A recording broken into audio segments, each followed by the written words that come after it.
Estamos de volta ao Brasil, já estamos em Fernandópolis, né, que é a cidade onde moramos, porque afinal a gente se aventura por aí, a gente gosta muito de conhecer, viajar, mas a gente gosta também de ter o nosso lugar para voltar.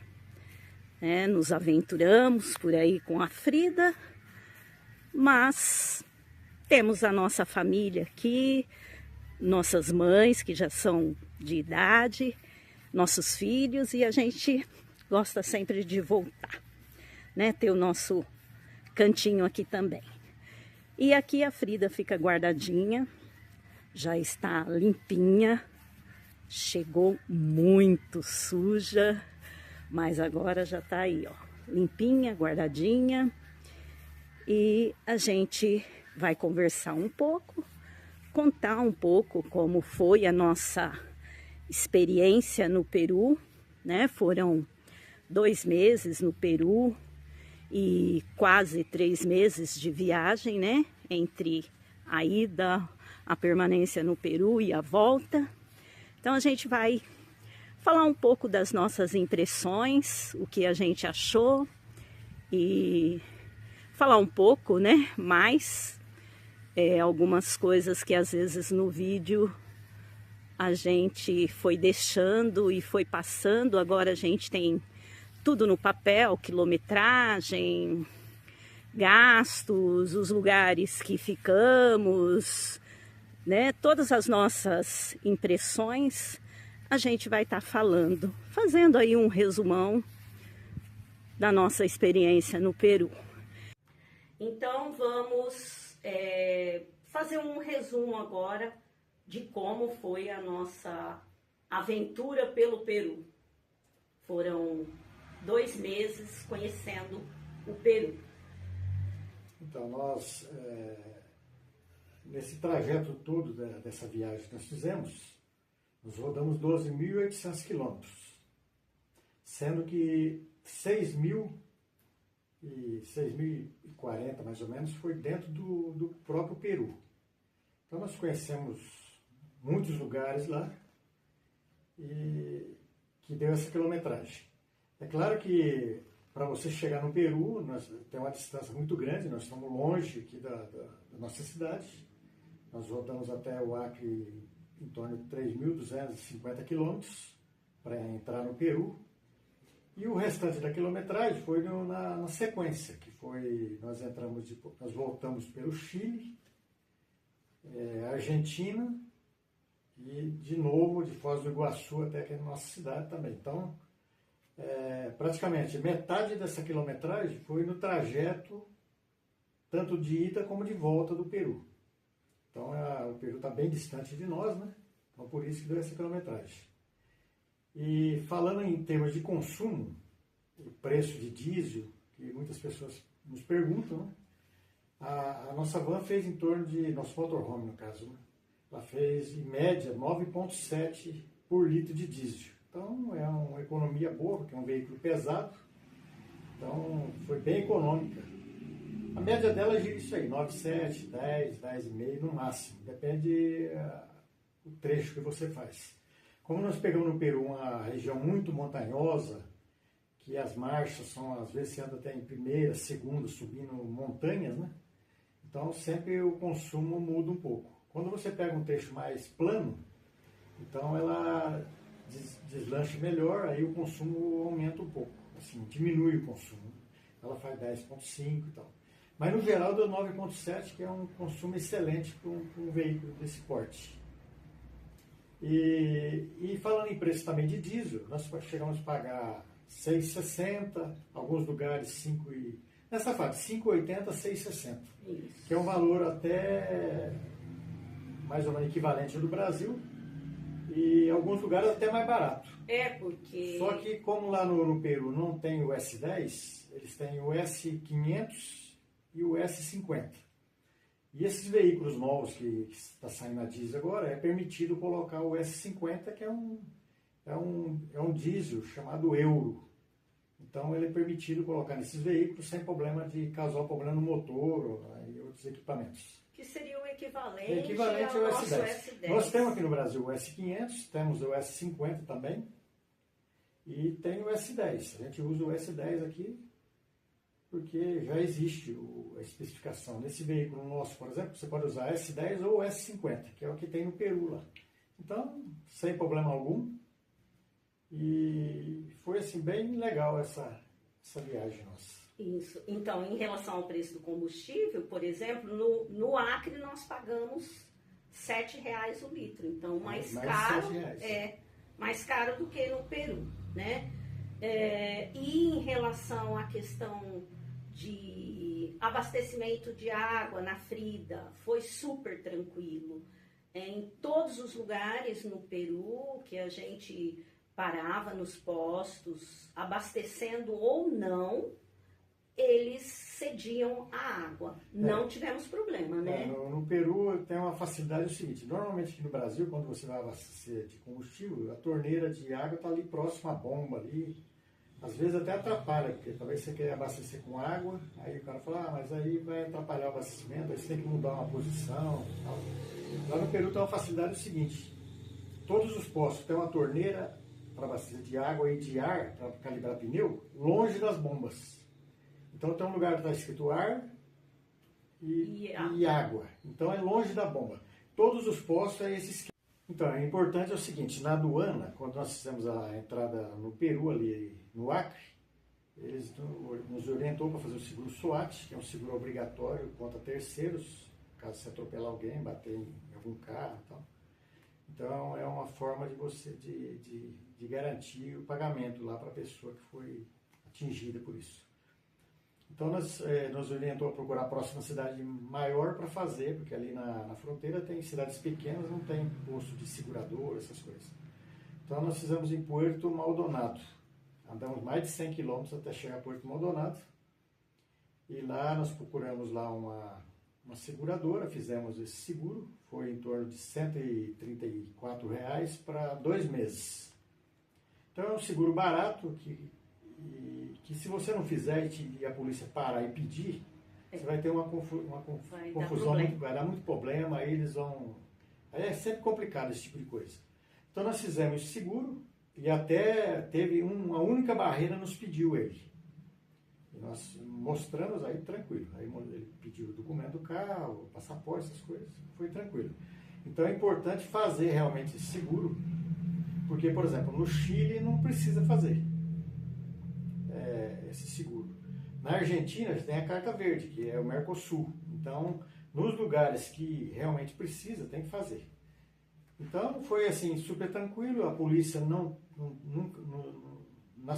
locais que eles pararam eles pediram o documento do carro, o passaporte, para onde estava indo, desejou boa viagem. Então, foi muito tranquilo.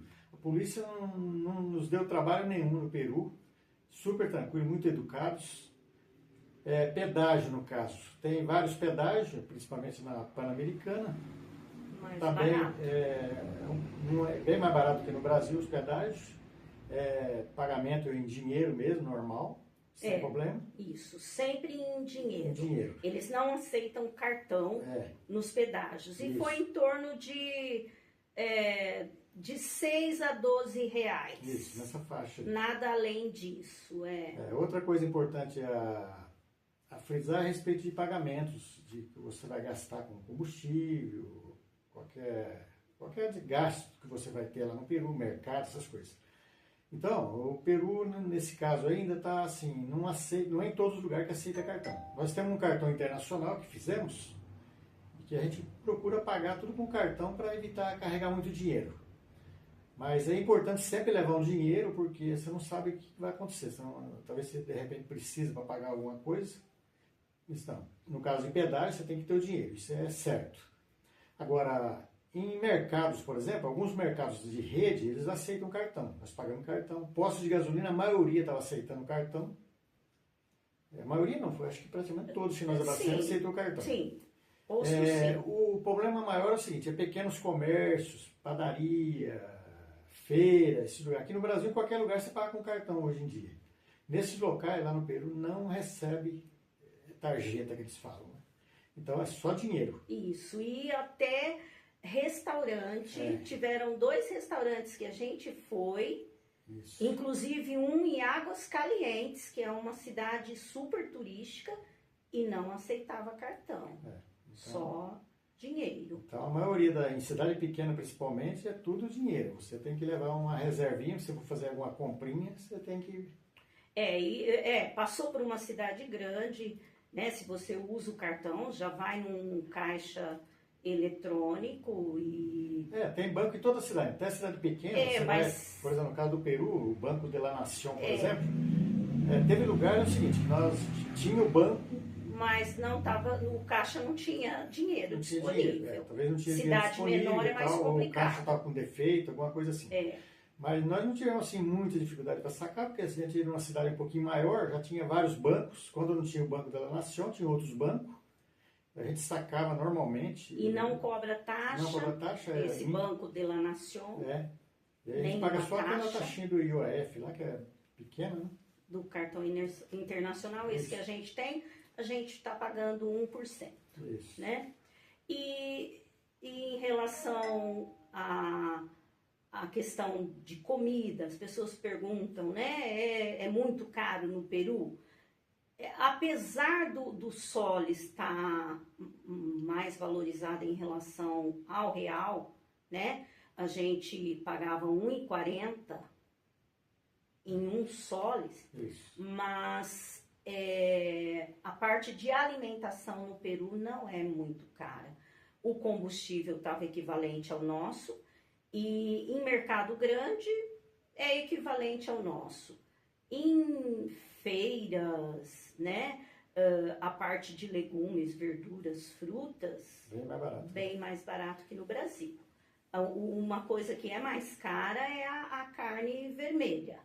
Essa é mais cara que no Brasil, mas os demais é mais barato. Inclusive em feira, assim, nós procuramos comprar legumes, frutas, verduras, todas essas coisas em feiras.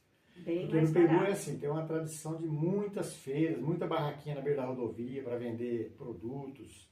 Restaurante, nunca vi um país com tanto restaurante na beira de rodovia. É incrível. Você não anda um trechinho qualquer, você está andando, tem restaurante, tem barraquinha vendendo fruta, verdura. Então é tudo bem mais barato do que aqui no Brasil. Então você compra lá e coisas assim bem de boa qualidade. Como a gente cozinha muito no motorhome, a gente frequentava muito pouco o restaurante. Fomos em alguns para provar alguns pratos, mas a gente cozinha mais no motorhome, né?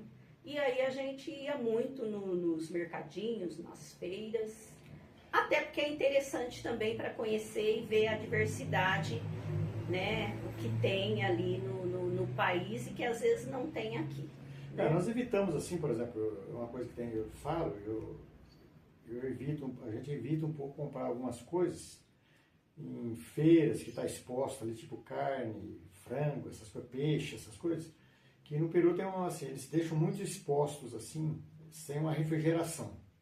Então a gente evitava esse tipo de coisa, de comprar, a gente procurava comprar em mercado de rede, porque já vem embaladinho de fábrica, a vácuo, aquelas coisas, então a gente comprava frango, carne moída, linguiça, carne vermelha. Então a gente procurava deixar para comprar em rede isso aí. Nas feiras... A gente não se sentia assim, muito seguro em comprar aquele tipo de comida ali que ficou muito exposta. Ficava muito exposto, a gente via as moscas ali circulando. Então a gente procurava comprar mais frutas, legumes e verduras, né? Nessas feiras. A gente acabou consumindo muito pouca carne vermelha e frango no Peru, né? Por conta dessa questão aí, né, da higiene. Mas também falando um pouco em relação ao que, né, a diversidade de paisagens que a gente viu no Peru, né? É um país com paisagens incríveis, né, maravilhosas.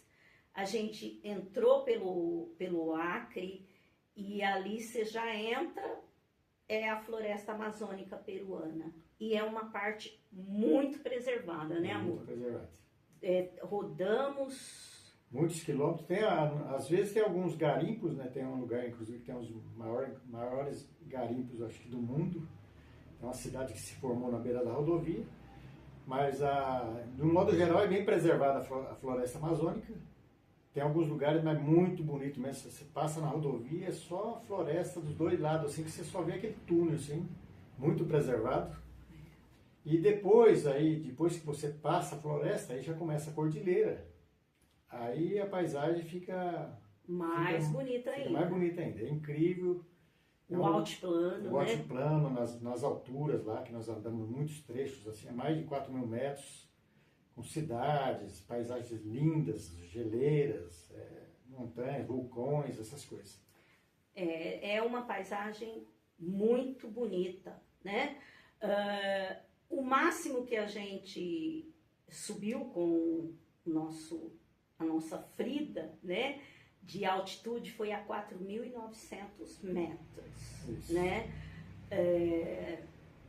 indo para o Vale Colca. Isso. E aí as pessoas perguntam, aí passa mal? Sim, gente, não tem como falar, não passa mal. Até 3.000, 3.200, né,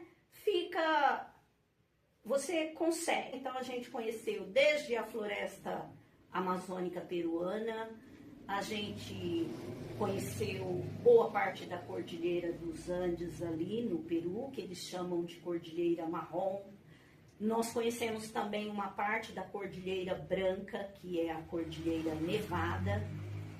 Conhecemos a parte do deserto, né, amor? Deserto peruano, porque o Peru é muito deserto. É muito deserto. A Pan-Americana, por exemplo, ela atravessa desde o Chile até quase a divisa com o Equador, é só deserto. Só deserto. É areia para todo lado. A paisagem é bonita, é diferente do que a gente está acostumado a ver, mas é uma paisagem bem árida, você não vê nada de diferente, nem uma vegetação.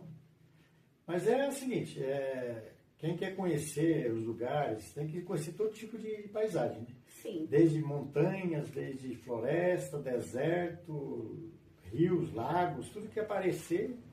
E essa é uma das vantagens de você viajar, né? Ou de carro ou de motorhome, porque você vai conhecendo tudo, né? Todo tipo de paisagem que tem no país. Então, a gente saiu da floresta amazônica, entrou na parte subiu a cordilheira, conhecemos altiplanos a mais de 4.000 metros de altitude, né? Depois descemos, chegamos na parte do deserto, conhecemos os vales, e no Peru os vales são lindíssimos, porque atravessam aqueles rios de desgelo, e eles aproveitam aqueles vales para a agricultura, então são vales verdes, todos plantados, né? Muito bonitos. Chegamos à parte do deserto, chegamos até o litoral do Pacífico, né? Conhecemos uma parte ali litorânea do Peru. Então foi realmente uma viagem que valeu a pena, né? Nós nos encantamos com o Peru. O Peru, a pessoa que for fazer uma viagem dessa de motorhome, tem que saber que é bem acidentado mesmo. O Peru é muito acidentado. É cordilheira para todos os lados. Você desce, sobe a 4.000, desce lá a 2.000, a 1.000 e poucos metros. Depois você sobe de novo. Muitas curvas. Muitas curvas. A rodovia, assim, é incrível as rodovias. Inclusive falando a respeito de asfalto, no Peru é muito bom o asfalto. Sim. Sempre as rodovias bem conservadas. Só que é um país bem acidentado. Você descia quilômetros descendo, de repente você pegava uma parte baixa, aí você começava a subir novamente, sobe sem parar, e subindo. Às vezes em primeira, segunda, terceira no máximo. É um país muito acidentado, então a pessoa tem que saber que ele vai enfrentar assim, muitas subidas. E muitas curvas. Muito frio, perigosas. De repente temperatura normal, vai enfrentar todas as temperaturas. Então, porque você está, no mesmo dia, a gente entrou no Peru, em Puerto Maldonado, a gente estava lá a quase 30 graus, um calor danado, e aí fomos subindo a cordilheira, já pegamos um altiplano, que chegamos a 4.700 metros de altitude, a temperatura caiu a menos 2 graus. Então essa temperatura oscila. Né? Aí você está nas você montanhas, você está nas montanhas, está frio. De repente você vai na parte do deserto, por exemplo, já está a temperatura normal, calor, 30 graus. Então é assim, vai oscilar muito a temperatura e você tem que estar preparado para isso. Mas vale a pena, gente. O que a gente tem a dizer é isso, né? E aí as pessoas perguntam, mas quanto vocês gastaram no mês? Isso vai variar muito do tipo de passeio que a pessoa vai fazer, como ela vai comer muito em restaurante, vai cozinhar mais no motorhome. Então, nós podemos dizer que os 2 passeios mais caros que nós fizemos foi o de Machu Picchu e o sobrevoo às linhas de Nazca. Esses foram os 2 passeios mais caros. Os demais, as entradas para outros sítios arqueológicos, museus, outros tipos de passeio, foram baratos, né? E a gente cozinha muito no motorhome, então a gente economiza um pouco nisso também. E aí o quanto você vai rodar é o quanto de combustível que você vai gastar. Então não dá para dizer o quanto cada pessoa vai gastar, né? Isso depende muito, do modo de viagem. Porque tem as pessoas que gostam. Você viaja de motorhome, se você começar a comer todo dia fora, vai ficar mais caro. Você vai no restaurante, mesmo que é um país um pouco mais barato do que o nosso. Sim.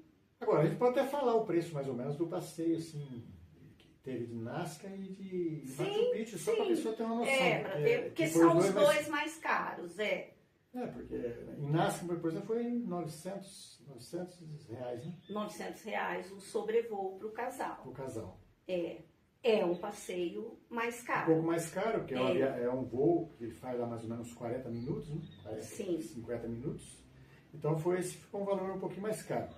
O de Machu Picchu acabou ficando um pouquinho mais caro do que isso, né? 1.300. 1.300 reais para nós 2. Isso, então, porque Machu Picchu, o que é mais caro é o trem.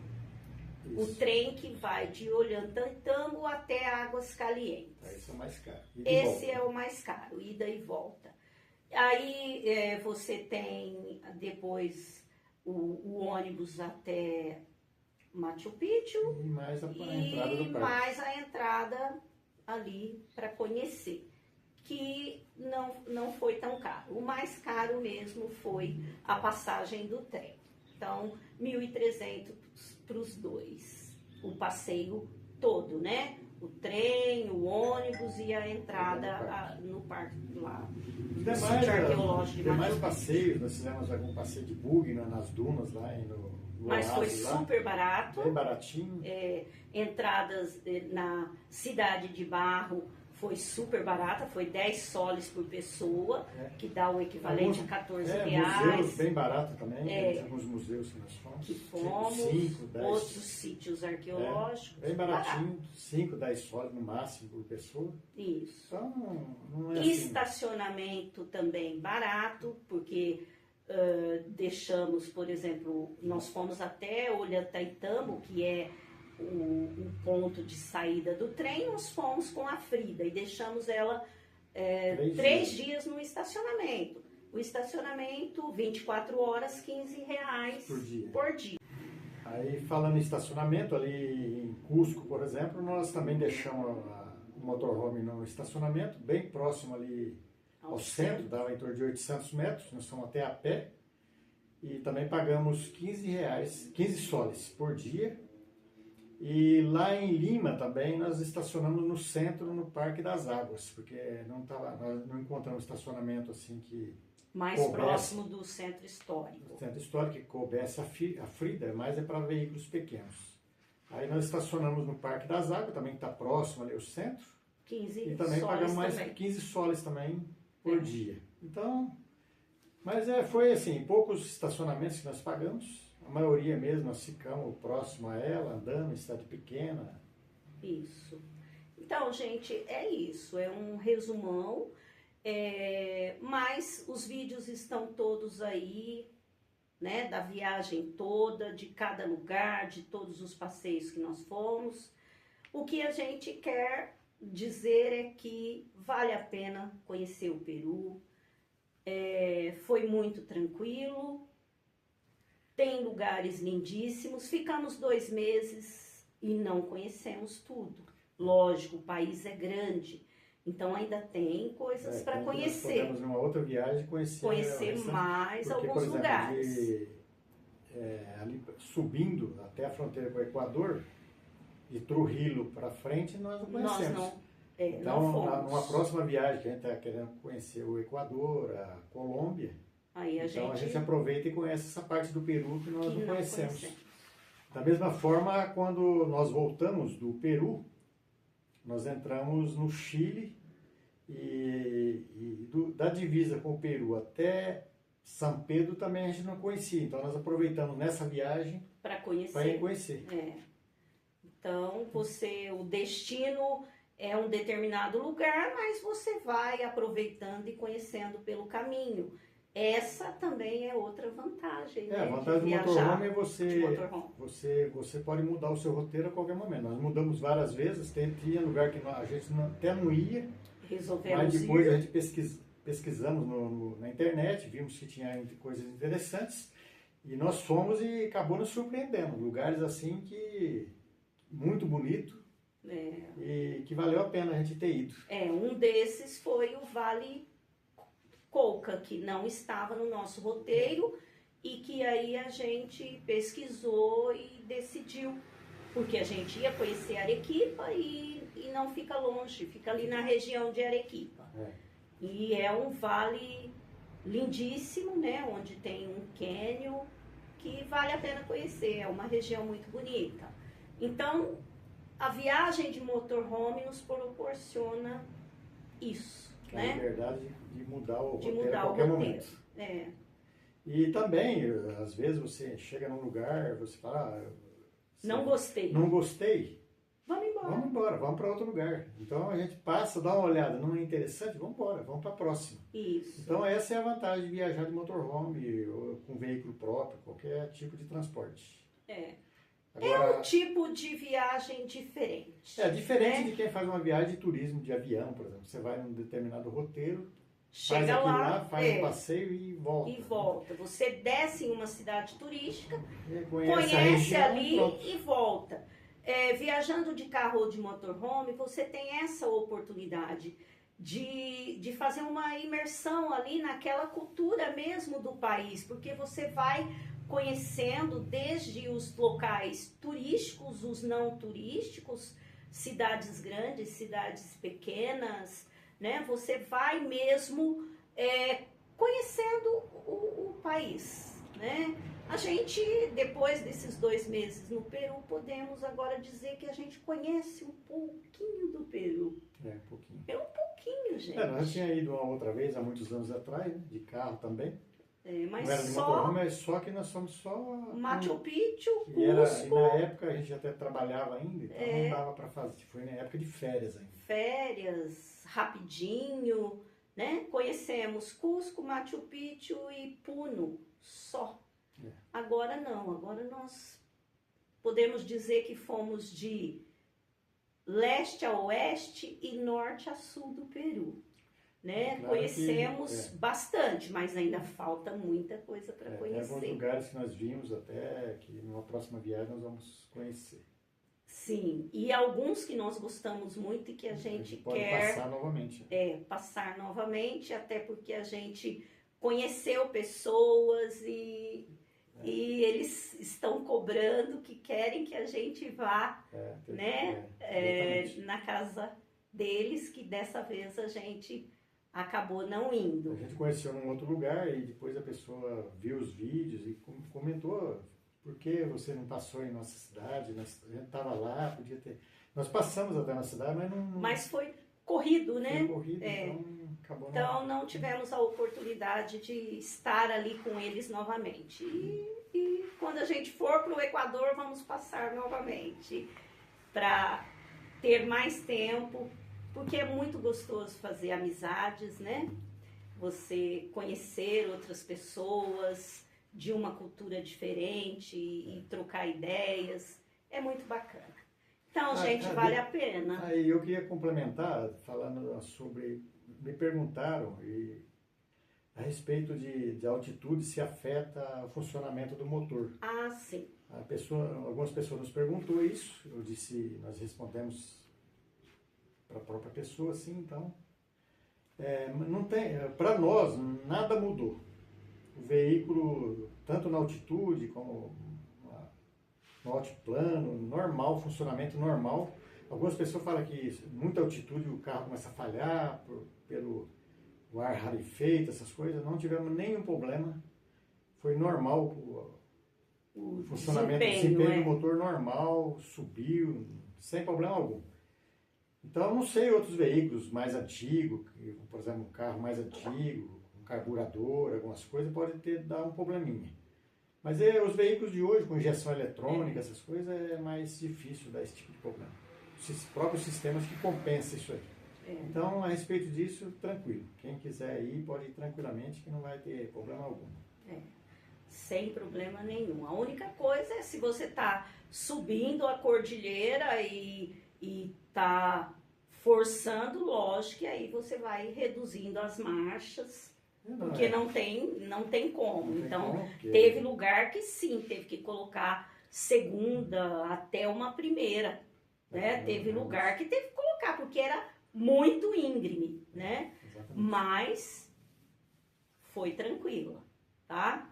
E a gente quer deixar aqui para vocês essa mensagem de que se você tem um sonho, tem essa vontade de fazer uma viagem que seja de carro, pode ir tranquilo, que não tem problema algum. A fronteira é muito tranquilo. Você tem os documentos do carro, no seu nome, ou da esposa, no caso, ou no caso da América do Sul, você tem o RG, não precisa passaporte. Exige o passaporte. Então, estando com a documentação ok, tranquilamente você vai passar a fronteira sem problema algum. Tá? Então, não deixe para depois, né? Os sonhos a gente tem que vivê-los hoje, porque amanhã a gente não sabe o que vai ser, né? Exatamente. Então agora a gente está aqui em Fernandópolis, mas a gente já está planejando aí a nossa próxima aventura, que vai ser aqui pelo Brasil mesmo, no litoral. Vamos fazer aí o litoral do Nordeste todinho, fizemos corrido, né? Porque eu ainda trabalhava, agora a gente quer fazer com mais tempo, né? Conhecer cada cantinho aí do nosso litoral nordestino. A gente faz assim, uma viagem a gente vai fora do país, conhecendo aqui os nossos países da América do Sul, e depois uma outra aqui dentro, depois a próxima fora, e assim vamos, né? Tentando conhecer um pouco, né? Não dá para conhecer tudo, mas vamos aí conhecendo o que der. E a gente agradece e peço que vocês se inscrevam aí no nosso canal, compartilhe, deixe aí, curte, né? Deixa algum comentário e a gente vai continuar aí com as nossas aventuras. Ok. Abraços. Tchau, tchau. Tchau, tchau.